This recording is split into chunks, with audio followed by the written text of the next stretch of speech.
Thank you for the introduction, and thanks for inviting me back to Open University to the left. So, as the introduction said, this is mostly about China's role in globalization. And it's perhaps ironic, but the fate of global capitalism may well be in the hands of the Chinese Communist Party. I think that's where we're about at today. So I'm going to approach this talk from an analysis of the transnational capitalist class, which Bill Robinson and Leslie Sklar and myself have been developing over the last 17 or 18 years now. And what transnational capitalism articulates is an integrated global system of production, finance, and more culture and politics too, rather than nation-centric economics. This is more integrated global assembly lines, foreign investments, stock markets, buyouts across borders, et cetera, et cetera. And in this sense, I think the U.S. state has been sort of the leading sector institutionally of globalization.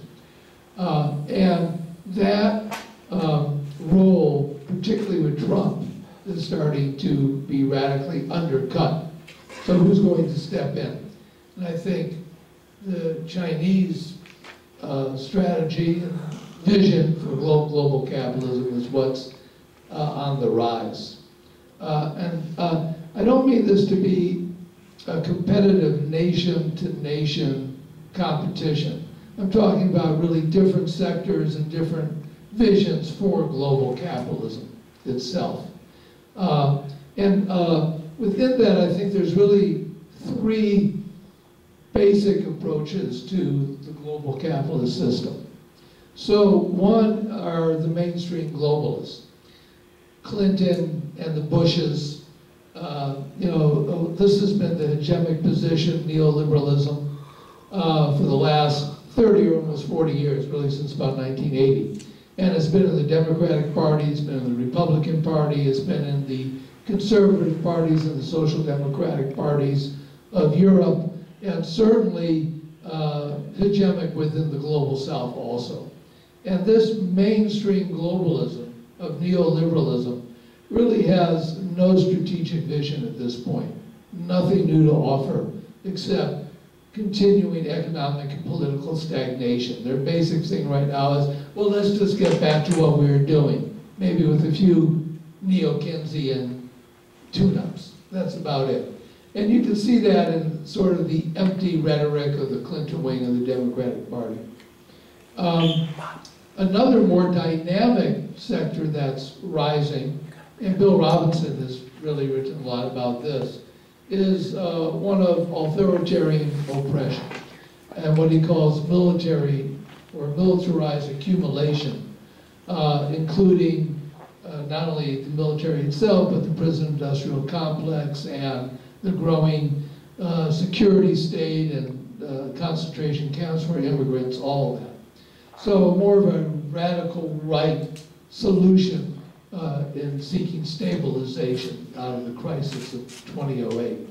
And I think we should need to add into that possibly in the future eco-fascism or eco-xenophobia, because I think the amount of immigration that we're seeing today is going to pale against the amount of immigration that we're going to see over the next 50 years because of the environmental crisis. And that has a great, unfortunate probability, I think, of creating a very right-wing, xenophobic global movement. The other globalist vision, I think, is actually being one best articulated by the Chinese leadership, but has broad support within the United States and with Europe. And that is a sort of a green capitalism driven by the fourth industrial revolution. So that's what I sort of want to explain today. That's why I believe that the Chinese are coming into a position of greater leadership on the stage of global capitalism. I want to be clear, they're not promoting global socialism. This is not a strategy for global socialism. It's a different type of sort of neo-Keynesian strategy for global capitalism that's coming out of China and other sectors. So in terms of China, I think they've approached it with a very strategic organizational sense, really actually quite impressive. And it's been both in finance and in infrastructure and production, as well as laying out sort of this vision of China 2025, which is based in the Fourth Industrial Revolution. So I want to go over those three aspects and then make some other concluding remarks about it. Unfortunately, Robert told me that I shouldn't have any PowerPoints because it messes up the video. And that's unfortunate because I have a lot of data, and data gets really boring if you just say it rather than show it. So I'm going to have to cut back on some of that stuff, but I have plenty of boring statistical stuff to offer you nonetheless. So if we look at finance first here, I think the Chinese took a very interesting, two very big interesting steps. One was joining and helping to create the BRIC banks. The BRICs mean, of course, Russia, China, India, Brazil, and South Africa, now called the New Development Bank. And Joseph Stiglitz remarked that this marks a fundamental change in global economic and political power, the establishment of the BRIC banks. Now, this bank is actually not that big, but I think what Stiglitz was pointing out, it was really the first step of the global southern transnational capitalist class to, without entanglement with Western finance, to establish a significant financial imprint within global capitalism. Now, all the loans of this bank so far have just gone to the members, and they've almost exclusively been in actually sustainable energy areas. A much bigger footprint was the establishment of the Asian Infrastructure Investment Bank. Now, this bank already has 82 member countries.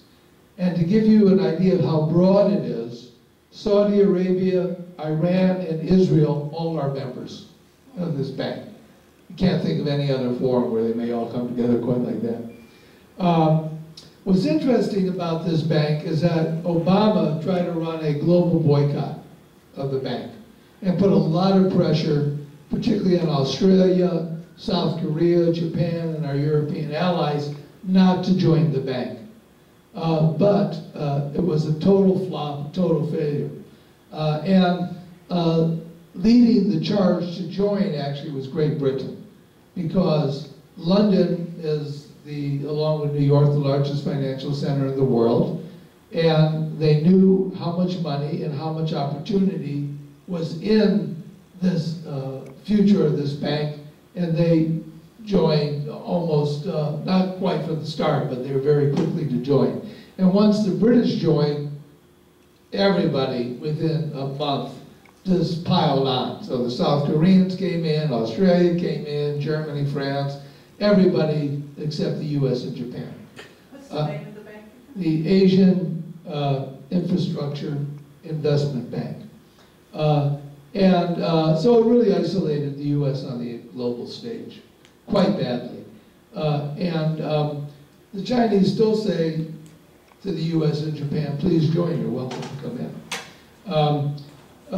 Reacting to the establishment of this bank, the former managing director of the World Bank, Kevin Rafferty, stated, the United States has lost its way and is rapidly forfeiting claim to global financial, economic, political, and moral leadership.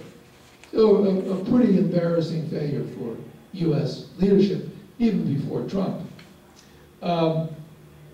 I think the biggest initiative, though, is the One Belt, One Road strategic vision.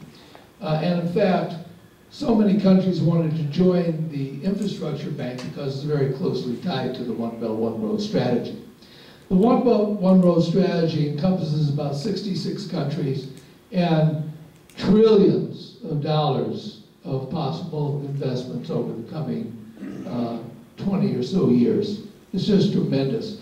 There's no other strategic vision out there that's so encompassing and so inclusive for global capitalism as the One Belt, One Road.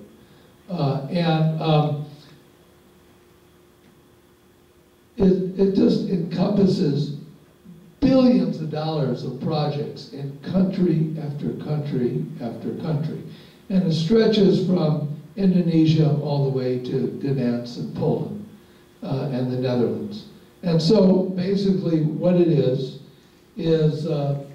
an attempt to further eliminate trade barriers, greater exploration and extraction of natural resources, stronger financial ties, free trade regions, opening up services in education, culture, healthcare, encouraging investments in child and elderly care, sustainable energy, auditing, accounting, logistics, e-commerce, and most fundamentally building a massive infrastructure of ports, railways, and airports, seaports that stretch from China through Malaysia and Pakistan and Kazakhstan on over into Africa and Ethiopia and Sudan and Kenya, up through Greece and Iran and Iraq, into Eastern Europe and to the northern ports in Poland and the Netherlands.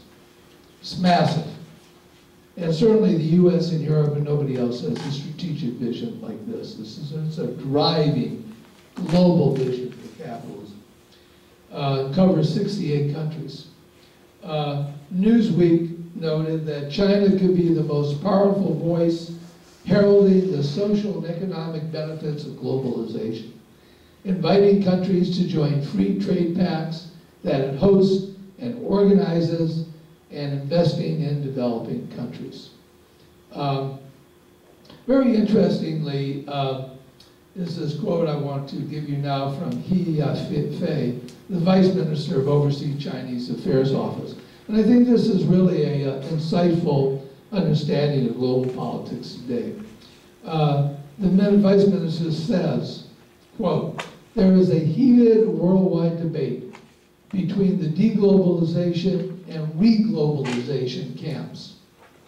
Reglobalization, led by China, seeks a convergence, a historic shift from Western governance to co-governance by the East and West. Reglobalization does not mean throwing away the current global governance system. China has repeatedly expressed its firm position that it wants to safeguard, reinforce, and reform the existing governance system." I think that's at the core of the Chinese vision for global capitalism. A rebalancing and a conversion of globalization away from the Western-dominated global system that arose beginning in 1492 with Columbus coming to the Western Hemisphere, and has existed for the last 500 years. So China is looking at a strategic, not overthrowing the system of global capitalism, but a strategic rebalancing, not only for itself, but for the entire global South. Because that's the only way they'll rise, is if the global South rises with them. Now, Xi Jinping, of course, the president of China and head of the Communist Party, talking about the World Bank, and many of you may have been part of the global justice movement. We know that the IMF and the World Bank were always big targets of our protests and demonstrations. So President Xi says, the World Bank is an important force in maintaining multilateralism and economic globalization. The world today is a global village. Despite the constant appearance of unilateralism and protectionism, the blended interest and shared destiny that different countries and economic globalization are irreversible, and win-win cooperation represents the general trend. So this is the voice of course, the Chinese vision, that their vision of globalization, their vision of the One Belt, One Road is a vision of modernization and industrialization for 66 countries, most of those who have really only been sort of an appendage to global modernization under globalization. And of course, with the rhetoric that is a win-win situation together. In fact, what the Chinese are doing quite clearly, although they're careful about putting this out too strongly, is that their model of development is the model of development for the global South. That becoming part of global assembly lines, bringing in global foreign investments, merging with global assembly lines is the way for development. But it's a staged development because the first stages are going to be low-skilled manufacturing, just as the Chinese have done for 30 years. But where is China going now? Up the value chain and into the fourth industrial revolution with a rather large middle class. And that's the strategic vision they're holding out for many of these countries of the global South. You can follow our path to modernization, a more wealthy society, a larger middle class, et cetera, et cetera. Whether or not that vision is going to be possible is questionable, and we could address that here soon. Now, in terms of another interesting quote, this is the president of the World Bank, Jim Young Kim, praising Chinese leadership. One Belt, One Road is a project extremely important for the Chinese government, but also for us. The leadership that China is now taking in the overall world development, I think, is unprecedented. So there's already quite a lot of recognition of the emerging Chinese leadership on a global scale. Particularly more and more welcome the more nationalistic and reactionary and backward that Trump's policies become.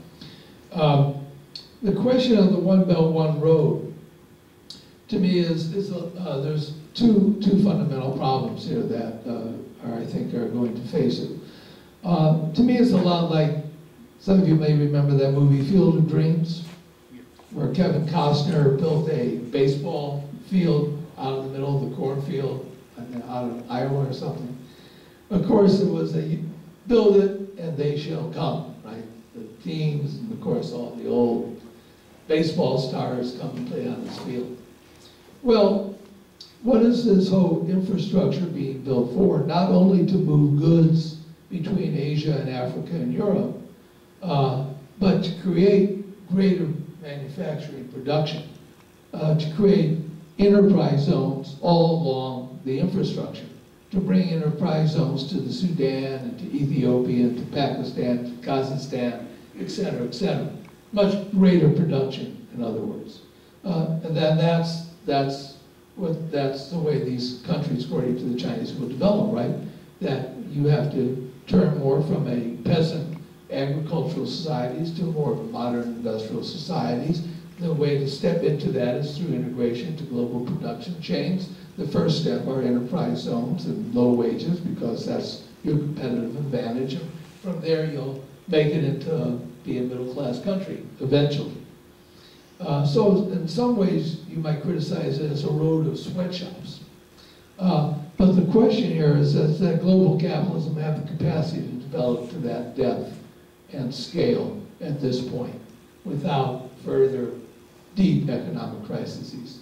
And if there are future economic crises, which we know will be certainly coming, how will that affect all the loans that these countries have taken out, their ability to pay back the loans, and not only debt for the countries, but also how is that going to affect China and the Chinese banks and all the transnational investors who participated through the Asian Infrastructure Bank and other banks. So there's great danger of deepening the economic crisis when it comes through, of course, the extension of capitalism. But it's a dialectic, and I think it's a historical dialectic that we all should be pretty familiar with.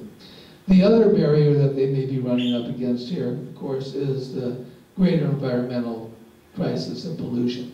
While the Chinese talk about the One Belt, One Road in terms of sustainable development, and I think they are truly committed to that, nevertheless, we're going to see a much greater extraction of resources, the taking over of farmland, the cutting down of forests, greater manufacturing pollution, greater energy production, more pollution in the oceans. It's inevitably, it can't be done without that effect. It just can't be done without that effect. And so, does the window around the rapidly developing environmental crisis that we're facing, as we see Australia burn and California burn and Europe sink into the hottest period in 150 years, I mean, how much rope do we have left here in terms of developing these types of capacities?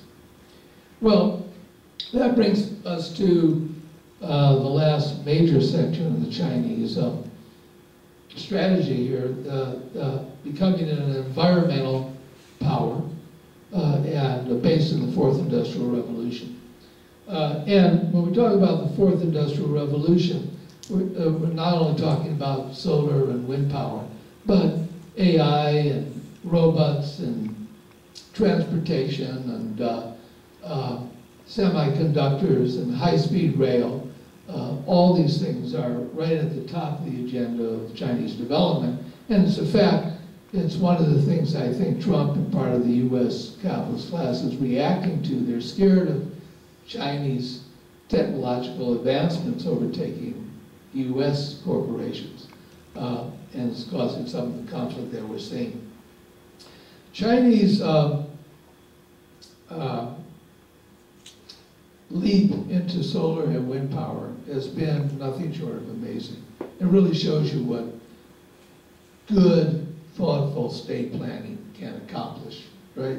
Because 10 years ago, they were nowhere when it came to solar and wind power.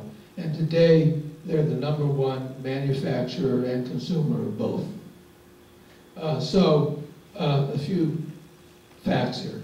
6 of the top 10 solar panel makers are China, including the top 2, compared to none a decade ago. China is now home to 2/3 of the world's solar production capacity and also buys half of the world's new solar panels, so effectively controlling the market.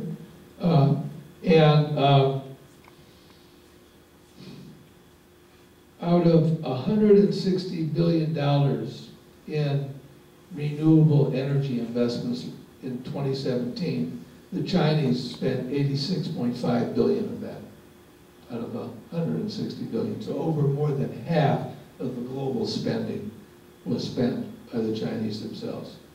And China is promising to plow in another $361 billion, that's a big figure, by 2020, which is just around the corner, and they say that will produce about 13 million more jobs in China.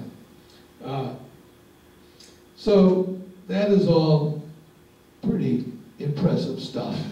And I would reiterate that all these corporations, all the major solar and wind corporations in the world today are transnational. These are not national-based companies. They're active everywhere, they produce everywhere, they're integrated financially through stock markets, etc. So I'm saying Chinese, Chinese, Chinese, but, and here in a few minutes I'll get more into the actual integration of Western finance with China. But I want to give an example of the 2 leading Chinese solar companies briefly, just to give you an idea of the size and the scope of them. So Jinko Solar has 15,000 employees with 8 manufacturing sites located in China, Malaysia, Thailand, South Africa, and Portugal. They have 16 overseas corporate affiliates They're number one markets in China, Brazil, Chile, Mexico, Italy, and South Africa. Trina Solar, they go back and forth between being the number one and number two solar corporations in the world. Trina has 14,000 employees, manufacturing plants in China, Malaysia, Thailand, and the Netherlands, regional headquarters in California and Zurich, Singapore, and Tokyo, research and development facilities in Australia, and hold 1,300 patents. Now, just briefly, I want to give you a small glimpse of some of the major corporate managers inside Trina to give you an idea of their sort of global connections and these global networks.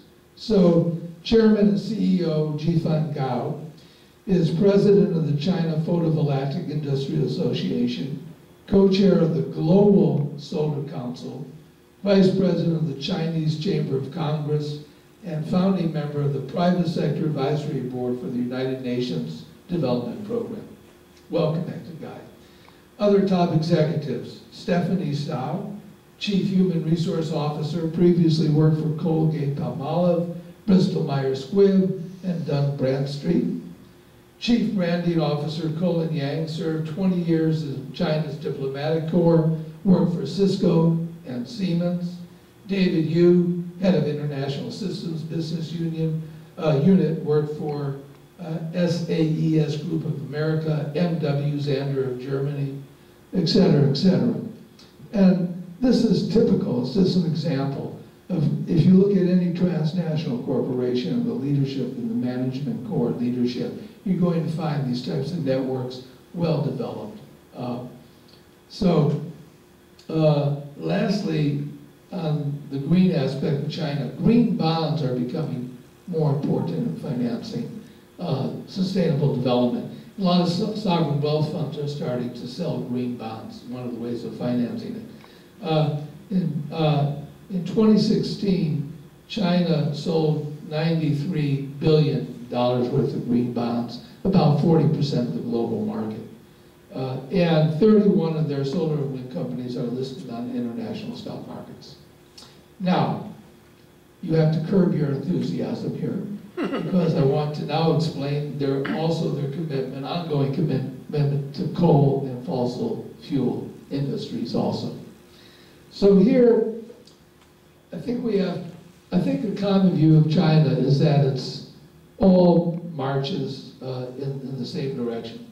The directive comes down from the Communist Party headquarters in Beijing, and 1 billion people are off marching together, and every corporation is moving in the same direction. Not true.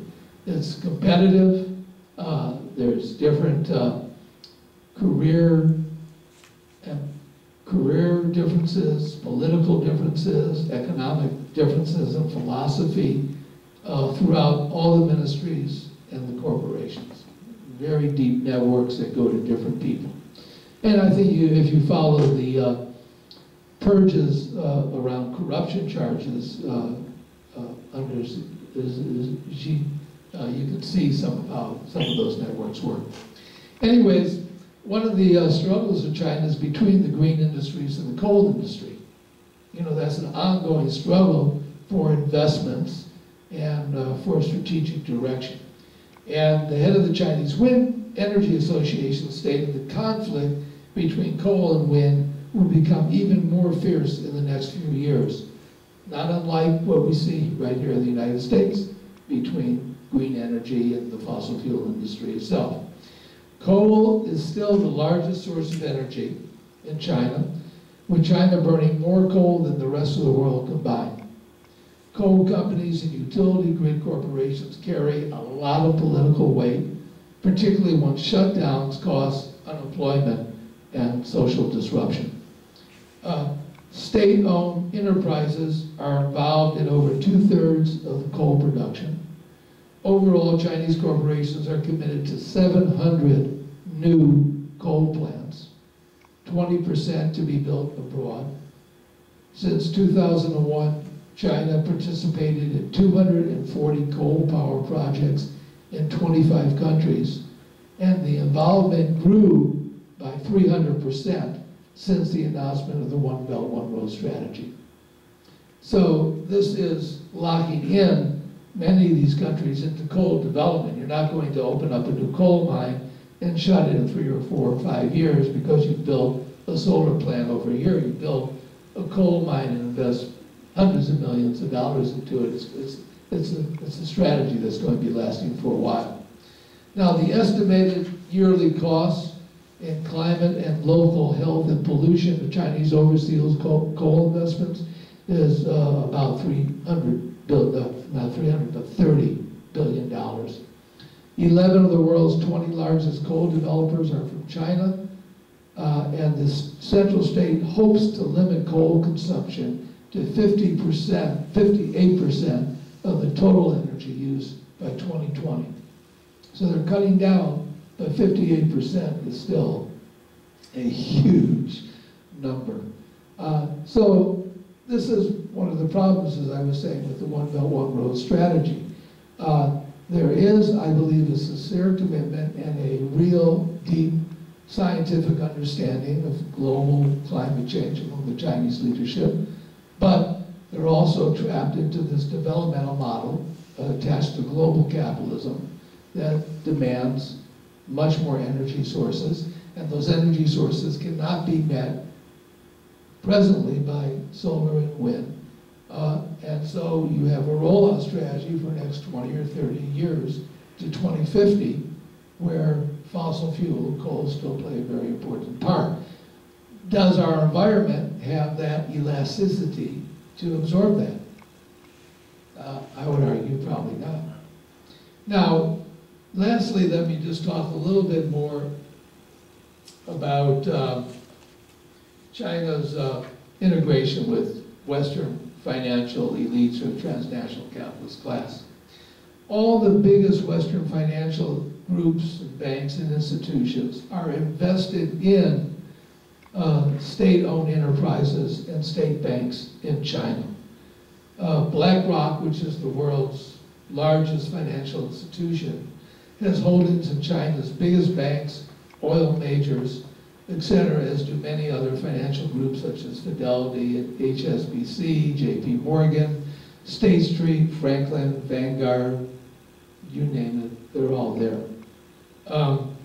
The Chinese Development Bank is an arm of state policy.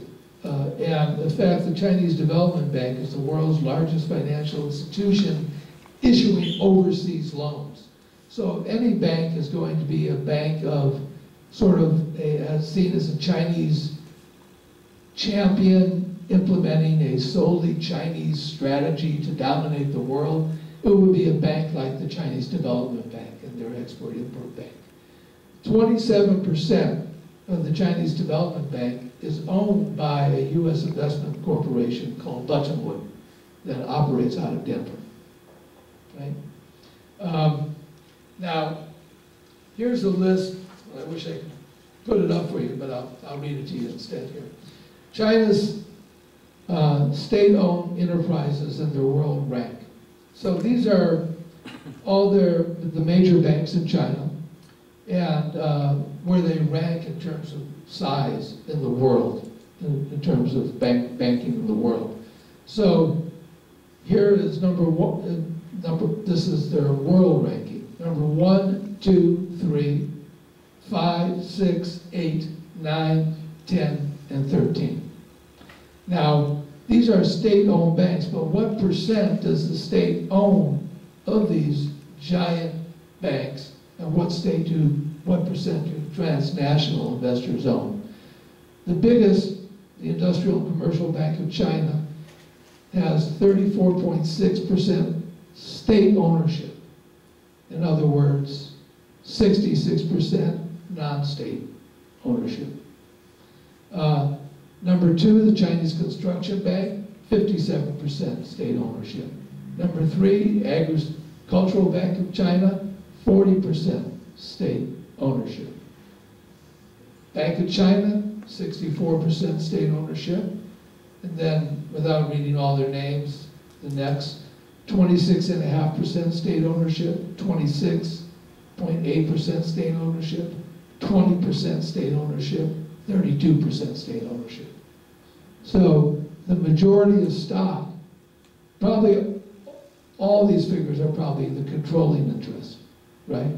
But the majority of stock is owned by transnational investors. So they're deeply involved, obviously, with every investment and every loan that these banks make. They co-profit from the investments and are deeply integrated in making sure that these banks are successful. The only one that is 100% Chinese owned is the number 13, the China Life Insurance Company. So let me look over a little more data here. Well, let me move to the conclusion. There's probably enough flood of data and statistics. I got more if you want, but let me go to the conclusion for you.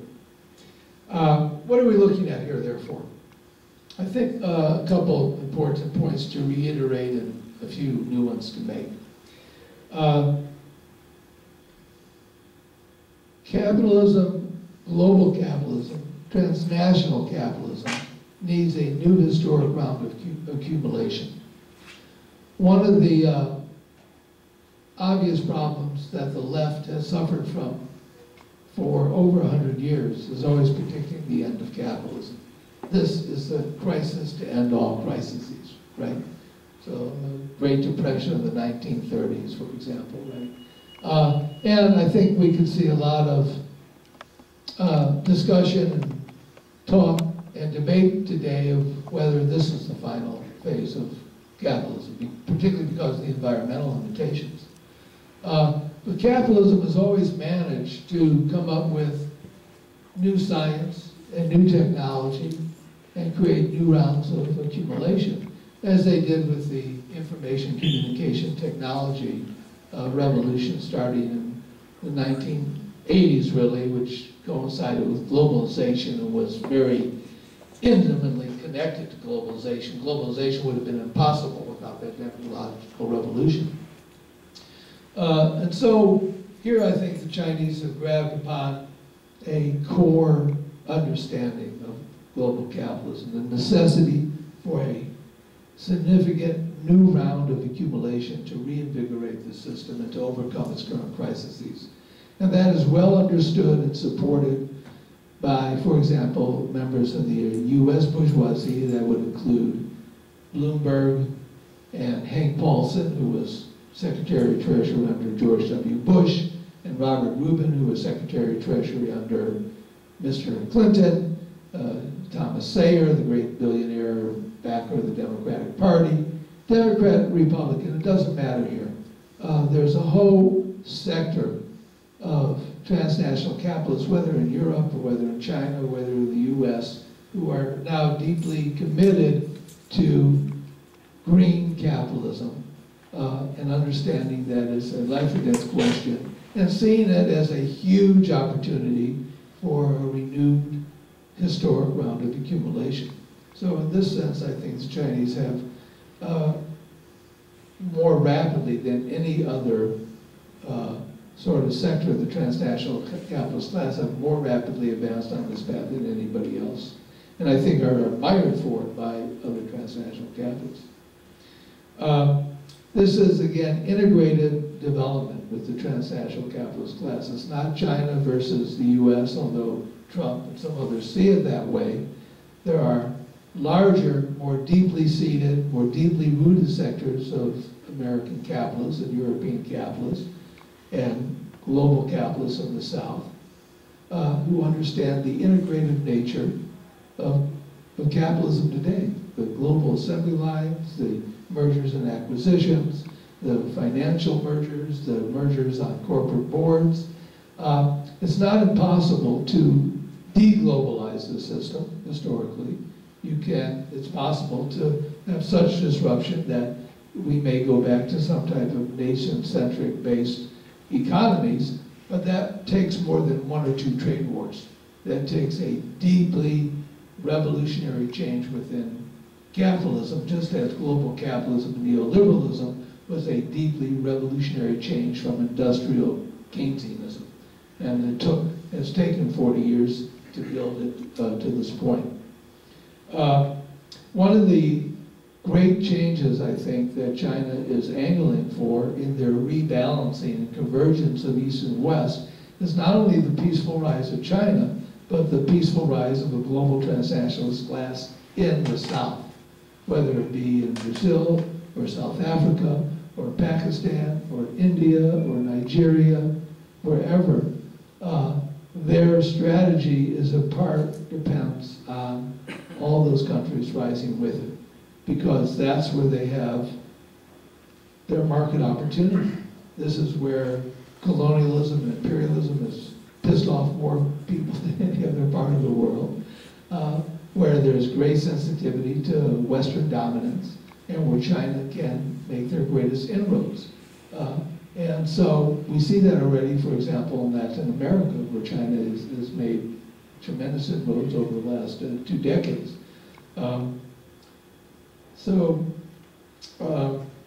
That integration of the global South more deeply into global capitalism, not only in terms of cheap production, but the whole 9 yards: political leadership, institutional influence, more equality in the global system. I think from a historic perspective, I would have to argue that's progressive, that undercuts and weakens a 500-year-old system of Western-centric imperialism and colonialism. But is it progressive in the long run? It's not socialism. It's not socialist globalization, although I have friends who have tried to argue that. But this is capitalist globalization, I believe. I think it's facing environmental and economic crises down the road, and that they'll have to go beyond capitalism to solve those problems. Whether or not China can do that is an open question. I don't think it's a closed question. I perhaps have a more pessimistic view than some of my friends, but I think it is still an open question. So reglobalization. I think the three things, again, lastly, standing in the way of this reglobalization is looming economic crises. 10 years, we're in a 10-year expansion right now. There's growing indications that it's not going to last, that there will be another large-scale economic crisis like we saw in 2008. We know from the history of capitalism that it's obvious. The environmental crisis and the environmental limitations that the global system is facing, and also a reactive Western nationalism is also a problem for the strategy. A Western nationalism that just cannot accept equality with third world capitalists. But that would take a new hegemonic bloc to form, to undercut neoliberal globalization or even Keynesian globalization. Trump, I would say, does not have a new hegemonic bloc. Trump has a power bloc, but he doesn't have a hegemonic bloc. An hegemonic bloc is when you reach consensus throughout the capitalist class, or at least the large majority of it. Neoliberalism globalization was hegemonic. It was accepted by all major players within the Democratic Party, the Republican Party, within social democracy in Europe, among conservatives in Europe, and within the global South, and even in China, accepted some of the most basic premises, which were to develop, you had to integrate with global production. So that was hegemonic worldwide. Trump in no way does his I would say erratic nationalism, xenophobia, racism is hegemonic. It's a dangerous power bloc. Could it become hegemonic at some point, along with these reactionary nationalist movements we see in Europe, Turkey, India?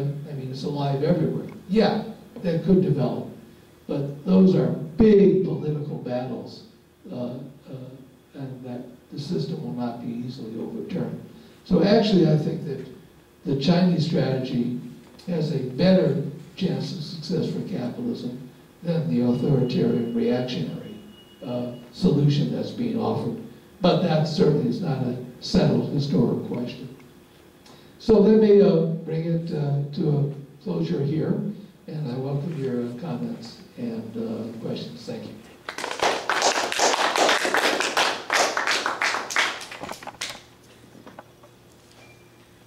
That was a great talk. You know, I'm reminded, it's interesting, you just briefly touched upon the 2008 meltdown. In fact, in September, I was in China in 2008. And I have to tell you, you know, I don't know about the audience, if perhaps some of us have also been there, but the one thing that I was struck by, and I was in a number of major cities there, I was there for an entire month. In the larger cities, you'll find, again, this harkens back to the feudalism in China, I mean, 1,000 years old, what they used to call the bell and drum towers. And what this was kind of like, as I would best describe it, would be like their clock system. Because, you know, the gong would strike at a certain time every day, and a response would be from the drum tower, which was typically a half a mile or a mile away. You could literally see it down every major this thoroughfare in every one of these large cities. So I'm standing at the top. I don't know if I was on the drum side or on the bell side or gong side, whatever you want to call it. But my eyes were watering. They were burning. In city after city, what I experienced there, this gets back to what you're talking about to this day. It was 58% of the energy produced is fossil fuel. It's basically coal. I know exactly what you're talking about. The cities are literally, and I believe it's still true. This is not, I mean, there is been some major change, of course, with the, you know, with the advent of solar, and you were touching upon this, but it's still a problem. Like, I dare say we would have had to have lived 100 years ago in the United States to understand how severe this actually is. I mean, people are running around with masks on. The amount of pollution, I never experienced anything like this in my life. I mean, in one month I came out of there, my lungs were scorched. I just, you know, to this day, that's the one thing I take home from that entire time that was spent there. But anyway, enough of that said. The thing that I'm curious about is kind of like expanding upon this idea, it does appear to be a struggle that I agree with you. I think the Chinese have the advantage in this over the West, which is to say the only thing we seem to have offer is this kind of force thing that, like, and I mean, I don't think this is a phenomenon that begins and ends with Trump, because, you know, in front of the last election, we were hearing the same thing out of the Democrats. It just sounded like, at least in my mind, I was struck by how the rhetoric had changed, I thought, in the United States relative to how we are thinking about our two political parties, you know, that imperialism, if you will, you know, is kind of like filtered to the top, and we don't have any answers to the world as far as, like, let's say the betterment and social improvement, economic improvement in third world countries, you know, other than to bring them more of the same, you know, which is, like, as you said, this kind of Western-centric capitalism. But that's just my thought, so if you want to embellish that or expand upon that, go right ahead. Take that question first. And then. Well, it wasn't really a question, you know. Comment, yes. Comment, and, you know, thinking just about the pollution reminds me of when I grew up in LA, it was exactly the same. In fact, there were many days where they locked us inside the classrooms because the pollution was so bad, you couldn't run around on the playground.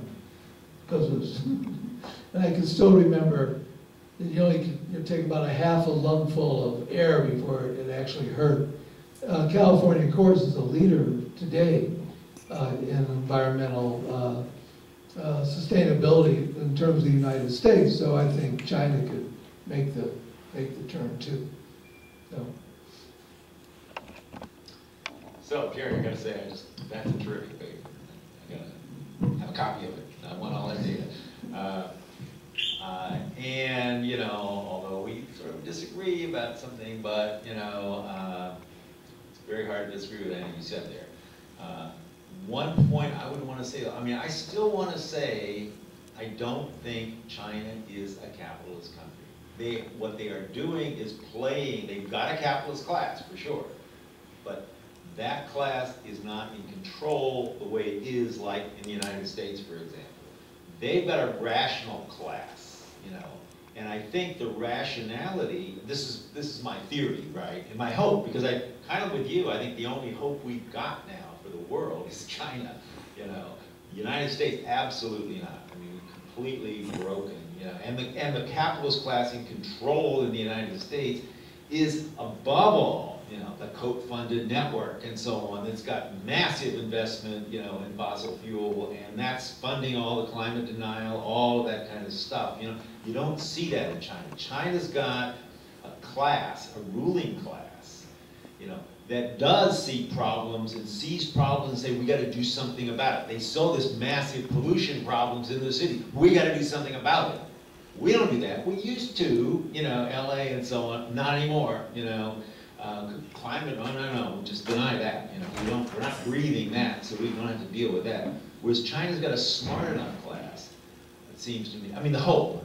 I mean, I agree, we don't know what it's going to work out. I see it more as a class, and realizing we've got to use this international capitalism, you know, to do it, okay. But we're not, like the state-owned banks, yeah, the capitalists may have more shares, but they don't control it. Okay, at least I don't think. I think state-owned means they get to make the decisions about what the policy is, not the majority of shareholders. You know, I'm not quite sure. I was going to ask you about that. But the other thing I think is really significant is that China keeps insisting it is not capitalist. Insisting we have to have more Marxism, we have to teach more Marxism, and it's not taken so much seriously in schools now. It's more like the Baltimore Catechism. When I was going to Catholic school, you know, you learned it, but you know. They see that there's something you've got an history for Marxism. You're publishing, you're funding, you know, English language journals, you know, in Marxism, which various stuff is published in, and so on. This says something else is going on there, you know. And I want to say, and the capitalist class, my study of that has been that, granted they're powerful, but they also know how vulnerable they are. I mean, unlike the capitalist class here, they're not worried about it. The political system's not going to do anything to them. China has experienced so many rapid turns, you know, that they know we've got all this money, but we also know the government can step in tomorrow and just take it away, you know, put us in prison, you know. So they, you know, they're important, they got to keep developing and so on and so forth, but I'm a little more optimistic than you are, although I realize, you know, I mean, we're very close, but there is I think the question of whether or not China is socialist is in some ways almost unanswerable right now. We both have our opinion. And to tell you the truth, I would prefer that you were right and that I was wrong, really, because I take the more pessimistic view. I think one way I would judge China as two things. One is, I think the Vietnamese Communist Party now talks about their economy as a capitalist economy under the leadership of a socialist state. And I think that may actually be a more honest or better way to talk about the Chinese economy rather than calling it market socialism. That is a capitalist market under the leadership of a socialist state. But the other thing is that I go to what are the relations of production in China? So this is sort of basic Marxist questions. And it's clear that there's a market for labor, which in your book, you say needs to be eradicated if you have a socialist economy, right? There's three markets, as I remember you saying, right? For money, for labor, for commodities. And so I think all those markets seem to exist in China. There's a market for capital, there's a market for labor, and there's a market for commodities. To me, that's therefore capitalist. Well, I agree that the Chinese Communist Party itself uses Marxism as its worldview, or some form of Marxism. Chinese, obviously, form of Marxism. But perhaps that's mainly a legitimacy necessary for legitimacy, for state legitimacy and legitimacy of the Communist Party. Just like in America, we talk about democracy and freedom and you know, all the great democratic revolution of France and that being the basis of fundamental philosophy of our country, so legitimacy rhetoric. I know that in a party of 85 million people, right, that there are different sectors. Gotta be, and we know there are. So there's gotta be Marxists. And I know when we travel and we meet with particularly academics in the Beijing or Tsinghua University or the Academy of Social Sciences, we often meet with Marxists, which like in America seem to be in academia. If we were meeting with people in the Ministry of Finance, I'm not sure we would get the same impression. I know in reading that there's some outright neoliberals in China, you know, in positions of influence and power. We know there's also Marxists in position of influence and power. What will be the final outcome of that? Like as I said in the presentation, I think it's an open historic question. 我一定要说中国话。That's not going to help me much, but your description of the dichotomy between capitalism and socialism in China, I would suspect, be more inclined to describe it as socialistic rather than socialism. But are there any internal contradictions that are working in China now that would either limit their hegemony or would lead to some other system? Well, of course there's contradictions. There's political contradictions as well as economic and social contradictions that are well talked about and well recorded. I think some of the difficulties that are really facing China is a possible debt crisis. They've loaned, their banks. Well, one of the ways they got out of the 2008 crisis is that they loaned out a lot of money and built up their infrastructure.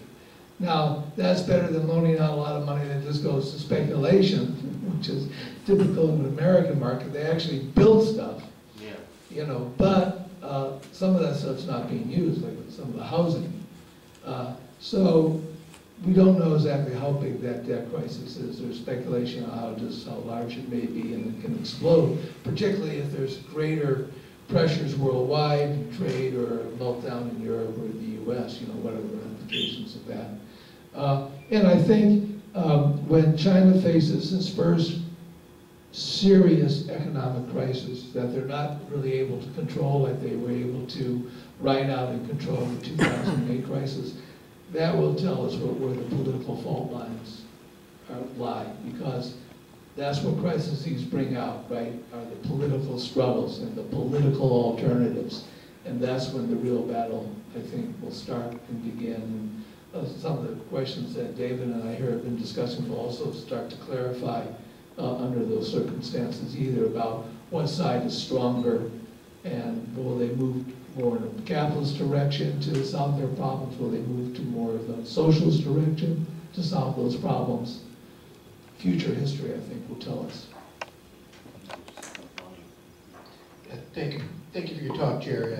I enjoyed it very much. You talk about the coming environmental crisis, particularly the fact that the One Belt, One Road isn't prefigured to prevent that. And you talk about the coming economic crisis. I assume you mean the similar sort of debt-led speculative crisis that we had back in 2008. But my understanding, even after all this time and all the various ways that capitalism has finagled ways of allegedly creating value and modified itself, I'm still a Keynesian, and I still think demand is king. in capitalism, and I think that there was a crisis of demand that was part of the 2008 crisis. And I worry, I ask you, with the One Belt, One Road, switching to industrial production, even if it's sweatshop production in all these small countries, obviously there's going to be more of a middle class and more demand, but are they not setting themselves up for another crisis of demand, particularly when you mention all the AI and robotics? And I just want to add one thing to that, which is one of the explanations some people have for why there's no employment in this country now is that capitalism has become so efficient at producing all the things we need and want, and I can only see it becoming more so, even industrializing parts of the third world with sweatshop production. I'm worried that what they're not taking into account is a future crisis of overproduction. I wonder if you could speak to that. Thank you. Yeah. Well, I think several good points. Overproduction, very possible with building out the One Belt, One Road. Where are all those products going to be sold to? Because, as you say, the demand side of capitalism is extremely important. Maybe the fundamental cause of crises. As we know, the first stage of economic development along the One Belt, One Road will be low-wage enterprise zone industrial development, which doesn't create much of a basis for demand, which therefore creates a crisis of overproduction. And there, once again, you're in deep shit. It also, though, I think, presents the possibility of a crisis, of a debt crisis too, the overinvestment. And not being, well, of course, then again, not being able to sell what you're making. So all that, I think, are the great dangers that are facing the system and keep reoccurring. I mean, this is inbred as part of the capitalist DNA, right? So I'm not sure that the Chinese can escape that DNA, given how deeply integrated they're becoming into global capitalism. When you integrate that deeply, you're going to integrate into the economic crises also at some point. We shall see them. Hi, thank you for coming to Logan Square to speak, and thank you to the Open University Organizing Committee for coming as well. I'm wondering whether you'd be comfortable commenting on the distribution and concentration of wealth, the experience recently in China compared to the other BRIC countries, Russia, Brazil, and India. There was creation, as privatization happened in Russia, there was waves of creation of oligarchs and oligarchy and great concentration in the 70s and again, much more dramatically in the 90s. Are you seeing that in China? And how is wealth being redistributed as their economy is growing?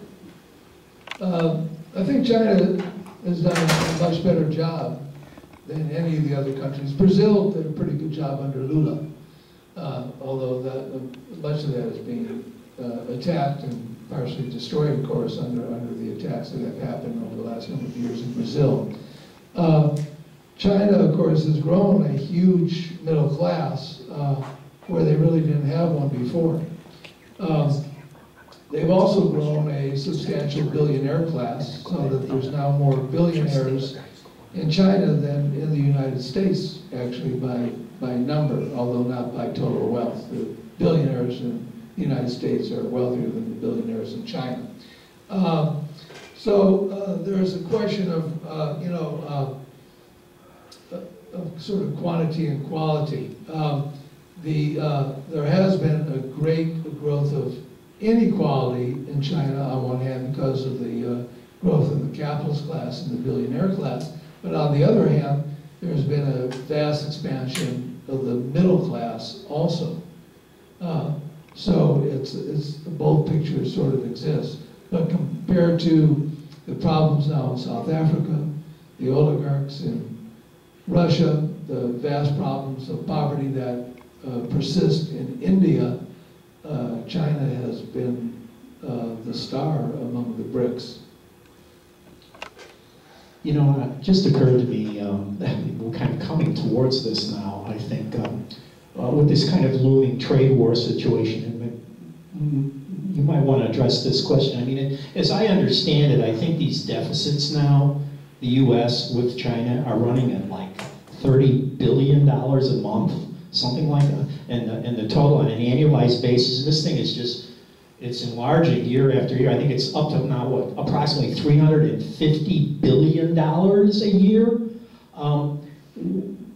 Why don't you talk a bit about that? I mean, where are we with all of this right now? And where do you think that this is going?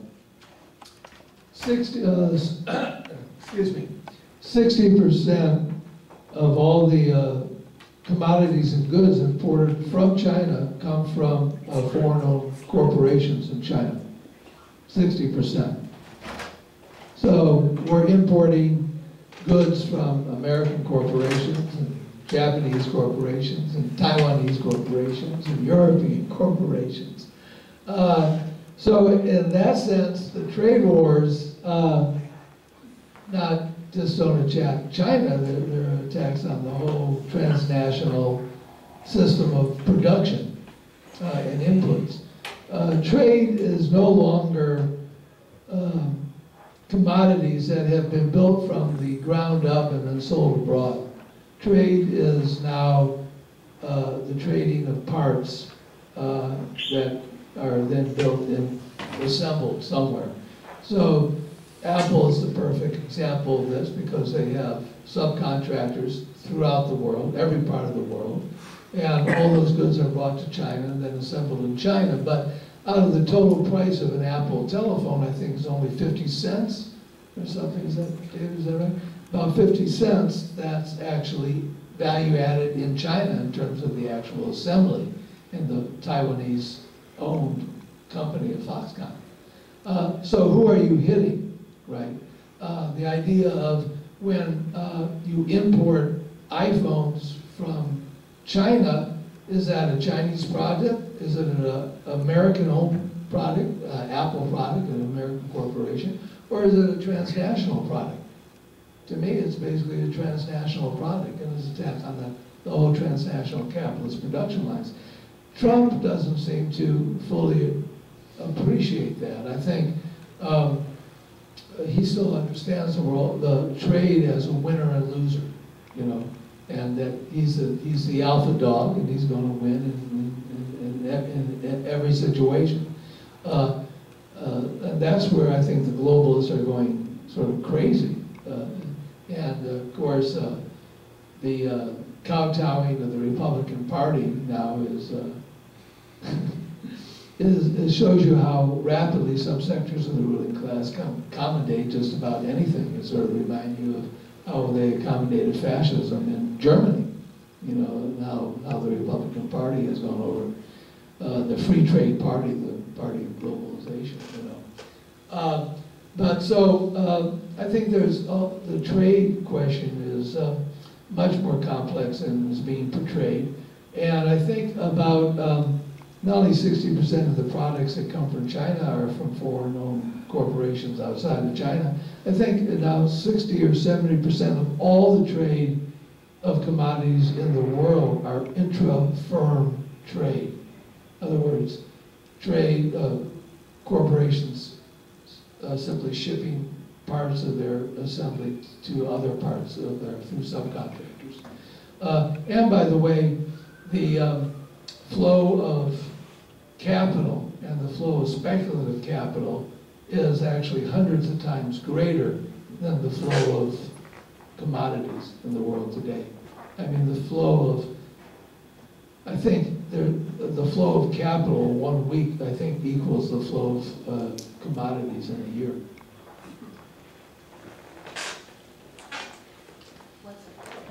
What's it for? A lot of speculation. So like the housing market's mortgage speculation. So buying, you know, giant packets of mortgages that were diced up and betting on whether people are going to pay off their mortgages or not. Things like that.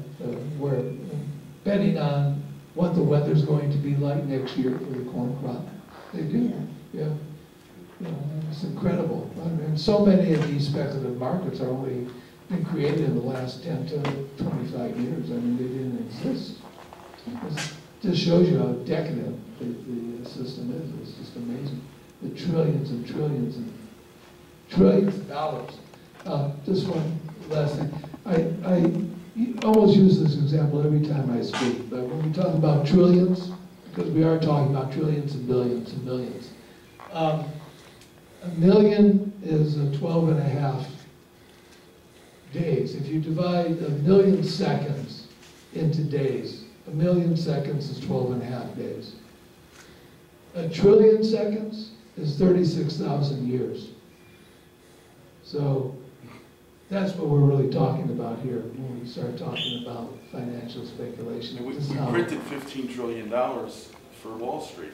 Yeah. And what did I just refer to? 5 trillion? Yeah. The loans, there's $5.5 trillion in foreign loans throughout the world.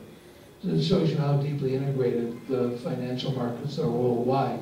Is that this is dealing with, for example, the crisis in Turkey right now.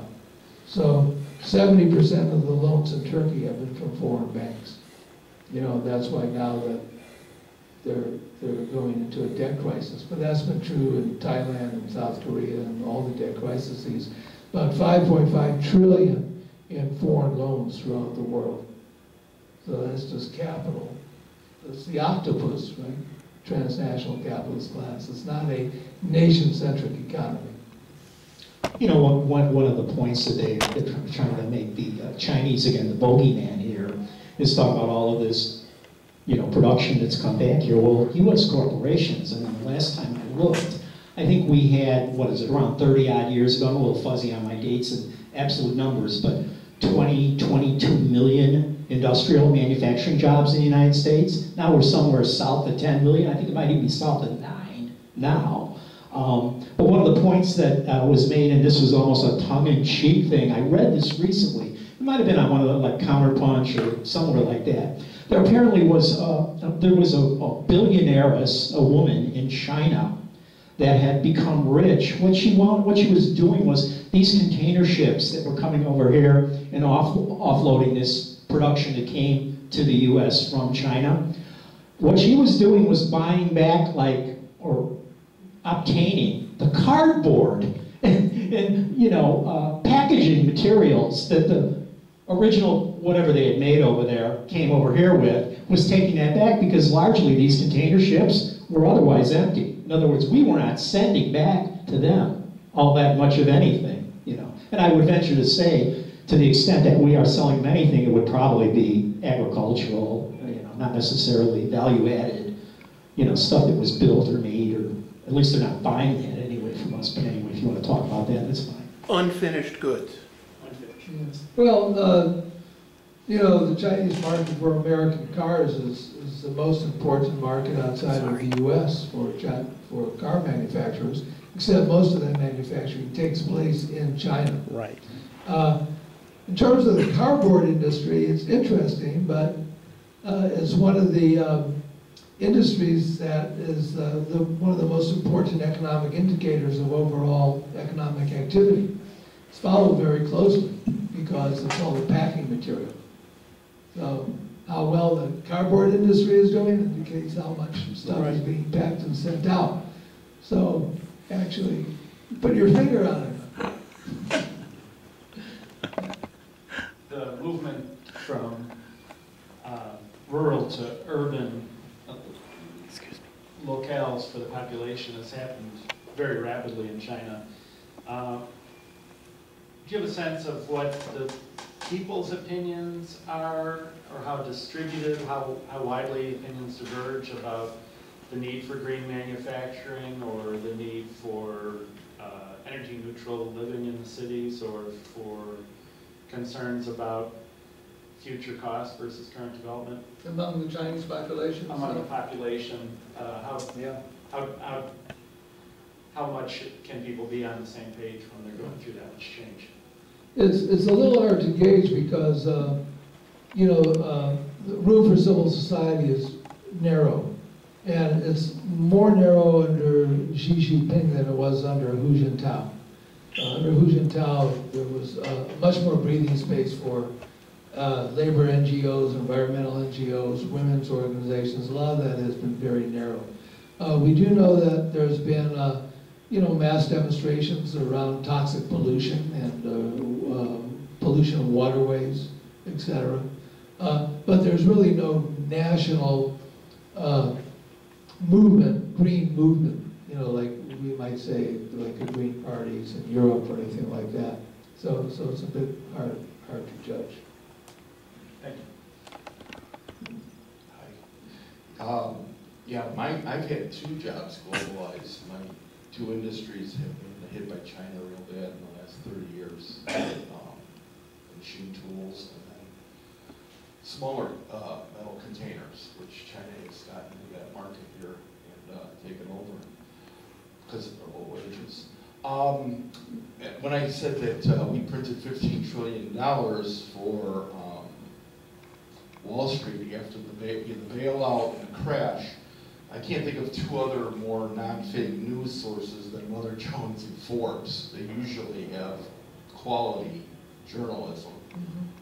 And both of them have pointed out that that's exactly how much was printed for Wall Street. That's why we have all these rich stockbrokers and bankers here on the north side.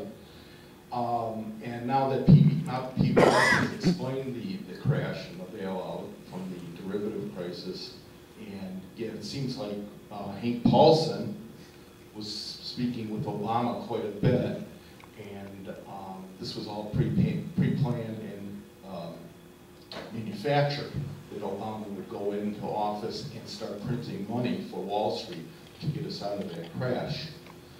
So I feel pretty much betrayed by Obama and Wall Street again. My question is, can China do that? Do they have a robust Wall Street or stock brokerage or big board or corrupt stockbrokers and banks? Can they print? Do they ever have a crash? Can they print money to put more money into the economy like we did? Well, they have a central bank. Not the economy, put it into Wall Street when it trickled down. It took 8 years for it to trickle down. But can they do that in China? Well, I don't think they would particularly print more paper money.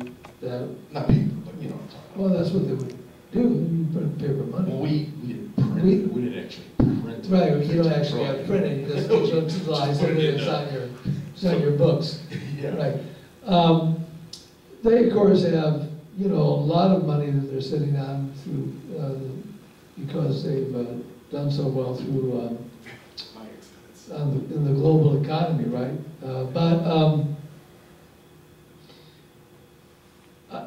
I would think they, of course, would have the ability to just create money through their central bank if they needed to. They do have an active stock market, and it's growing. They have a black market, or a dark market is what it's called. And it's called a dark market here, which is where it's not official banking loans, but they don't have to be public transactions. In fact, there were just big demonstrations this last week because a lot of people, middle-class people, invested a lot of money in these dark loans, and a lot of it failed. And they were protesting in Beijing, and they got ushered out of the city pretty quickly. They opened up the links between the Hong Kong market and the Shanghai market more openly this year. And the Hong Kong is a huge outlet for Chinese investments into global stock markets. The Chinese leadership has promised more open financial roads into their economy, for Western banks and for global banks. It's one of the things that they've been slowly opening up. I mean, that's the whole Chinese approach, is to go slowly, but to go steady.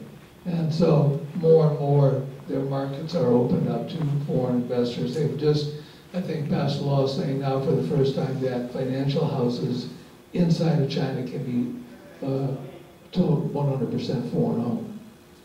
So that's new too. So what you see is the slow and further and deeper integration into global capitalism, which then means, of course, when you're talking about crisis, the ability to print money to, but I don't, you know, when the last crisis hit in '08, and there were closures of state-owned enterprises and things like that, they had enough cash on hand through their foreign earnings to just plow that into the economy. What do they have, like 3 to 5 trillion, I forget exactly what it is, from in foreign currency that they hold in sovereign wealth funds. It's a lot. They got a lot of money. That's one reason they're going out into the world. They got to push it out. They got to invest it. All right. You know, and the Chinese economy in many ways has been built out. The infrastructure has been built out. So, as classic capitalism, you need to push the money out to invest and to make it grow. That's one of the things behind the One Belt, One Road. Is the pressure to invest that money abroad. I need to build a bullet train from here to New York. Well, from LA to San Francisco, right? That's what, Well, I think Governor Brown hired the Chinese to build the bullet train. Siemens that thing contract. And we don't have the technology. No, It's either the we don't make Germans, things. it's either the Germans, Japanese, or Chinese. We just have good stockbrokers. They get there. Just kind of on that same issue, you know, you just look at the way China responded in 2008 versus the way we did. We bailed out the banks. Yeah. China says, we'll build infrastructure, put people to work. We don't want this unemployment, you know? Oh, I mean, that, and they control, you know, yeah, you've got the bank, you got the banking, you can create money. It's very interesting because, you know, I've been reading more John Maynard Keynes recently, and it's just, first of all, he's just scathing critique of finance, you know, how it's just crazy. You know, you got factories getting empty, you got unemployed people. What's the What do you mean, problem? don't have enough money? I mean, this is crazy. Of course you can create money to put people to work and so on and so forth. That is not an issue. Keynes, by the way, it's also very, very interesting. I just read a fascinating article. It's published in the Yale Review back in 1933 about national self-sufficiency and how this stupid 19th century thinking that you got to have free trade, you know, doesn't make sense rationally. Now, he does think we don't mean just everyone's totally self-sufficient, but there's no reason to be producing something abroad and shipping it here when you can produce it here, okay? So there's got to be, he talks about experiments with different ways of doing it and so on and so forth, but that idea that, you know, somehow, you know, you've got to have these open markets and you're totally vulnerable. I mean, when you've got a collapse, you don't have the money, you know, just don't pay loans back, screw it, you know, I mean, what are the loans, you know, if you have people in your country, you got work to do, you've got the debt, put them to work. I mean, it's not like, you know, this is beyond comprehension, you know. It's only when you got a class saying, no, you got to save us, you got to save us, you got to save us, because if you don't save us, the whole rest of the economy is going to fall apart, which is what was done in 2008. You got to save us, you know. Why not just say, screw that, you know, just cancel all these mortgages that everybody has and so on and so forth. Let's start over. I mean, if you're rational, and again, the sense that Chinese ruling class is much more rational than the class here, you know, and you can respond, you know, anyway, my 2 cents.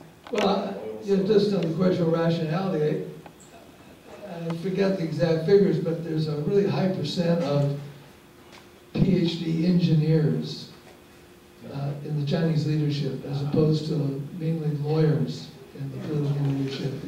I think there's only one scientist in Congress. And they did, because there was a story about how there's a bunch of scientists now running for Congress for the first time. But there's only, and they're all, of course, running on the Democratic Party ticket because God knows. But yeah, one scientist in Congress. The Chinese government's been criticized for not allowing a lot of transparency.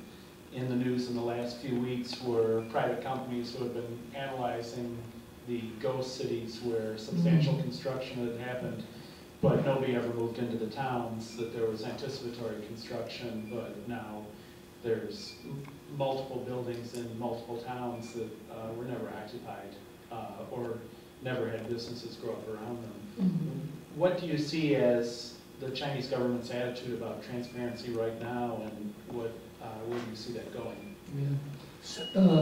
It needs to be obviously more open. There's been a lot of questions about Chinese economic figures that worry global investors about exactly how accurate they are, and so they do all these backup things like take satellite photos of how many trucks are on the road and look at the rail schedules for how much stuff is being passed on the railroads to judge economic activity, because the stats coming out of China aren't fully trusted. The ghost cities, again, that's just how deep is the debt of the Chinese banks? What is the capacity of the Chinese government to bail out those banks? Will they, and I think one of the debates going on in China right now, as a matter of fact, is should they let some of these banks crash like Lehman Brothers crash, or do they use their sovereign wealth funds and all this money that they have to bail them out? There's also a lack of transparency around questions like the Uyghurs. The United Nations came out today with a sort of a terrifying study saying there's like 1 million Uyghurs in re-education camps right now. It's almost impossible to find really, any data or real resources out of that. I mean, but that's what's coming out of the UN right now. So I think the Chinese, one of their continuing weaknesses are fearing politics outside of the Communist Party. And I don't mean that they have to open up the country to something like Rush Limbaugh and crazy, neoliberal types, but they have, I think, coming out of the Cultural Revolution, and that's still the generation that's in leadership today. They really fear politics going out of control and destroying everything that they've built. And I think you see that in the closing down of spaces that had opened up in civil society. Their fear of an independent labor movement, which I think is really unfortunate. Their fear of a sort of, all politics have to be funneled through the party. And I think, eventually that's going to cause some real problems with it.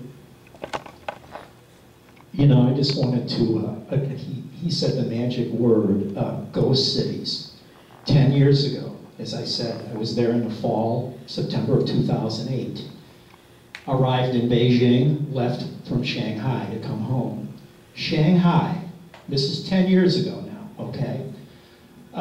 We're talking about a city with, I think even then it was like 25 million people. They had upwards of 500 million people living in rural areas that were basically like surplus. In other words, they're looking to try to transition these people to a more urban, more modern type of, bring them back to the cities. Okay, so you would look at a construction site. Now I'll just use like Chicago as an example here. You might see, even today, like a building or two going up in downtown here, In Shanghai at that time, I mean, we're talking about a project would be 40-story buildings. And the thing was, those buildings were 95% unoccupied. Now they have this huge population that they're looking at, but as far as I know, I mean, this is still an issue there. I mean, they've built this humongous amount of like potential living space for people, but there's nobody in those buildings. So you want to talk about that for a moment, or? Yeah. Well, again, this is one of the big questions of the debt crisis in China. In terms of the housing crisis, I think one of the things that disturbed me the most this past year, one of the stories that disturbed me the most, was the tearing down of the working class neighborhoods in Beijing. Because, there's about 20 to 30 million people from the countryside that came into the cities who did not have official permits to live in the cities. And that meant they were very much second class citizens in terms of access to education, healthcare, housing, and they were used a lot in the construction industry, which was very much the basis for the new millionaire, billionaire class in China. A lot of that came out of real estate construction. And of course, so they built up these huge areas that they lived in Beijing, and of course in Shanghai and other cities also. But we've seen this type of phenomenon in Latin America, Right. people coming to, rural people coming in, building unofficial parts of the city. And I think it was just about a year ago, winter, that, the Beijing mayor just said there was too much crime here and just moved into tractors and started to just plow down thousands of homes and kick these people out of the city, which goes to the relations of production and who holds power and how is and the abuse of the working class. These to me are indications of capitalist power in China. Especially when, as you know, there's a lot of ghost buildings where you can move people into them. But there may not be the jobs around those ghost buildings. Right. We don't know exactly the coordination of this. But China, it's like the population of the United States, about 300 million people, within 20 years moved into the cities. Can you imagine building an infrastructure for the entire United States in 20 years? Building an infrastructure to house and feed and bring water to and create jobs for 300 million people in 2 decades is really mind-blowing. And that's what's so contradictory about China. The tremendous stories of success and these other counter stories of oppression and exploitation and the growth of capitalist relations happening at the same time. So, as I stressed, I think in my presentations, I think this is the great dialectic, the great contradiction that's to be worked out in China. It's paradoxical. It's paradoxical, but paradox is dialectics. Right. Contradictions, True. dialectics True. is in all social phenomena. It's the way of our human civilization and biology. So, if we're around long enough, we may see the answer to some of the questions we're raising here today. But I don't want to take such a pessimistic view that I say, oh, it's all for shit and it's all going to be turned into shit. I don't think that's right. But on the other hand, I'm not so optimistic to say that, oh, this is the new socialist utopia and the new path forward for the world socialist movement. Okay, well, those will be the concluding remarks, I guess. So thank you for your talk.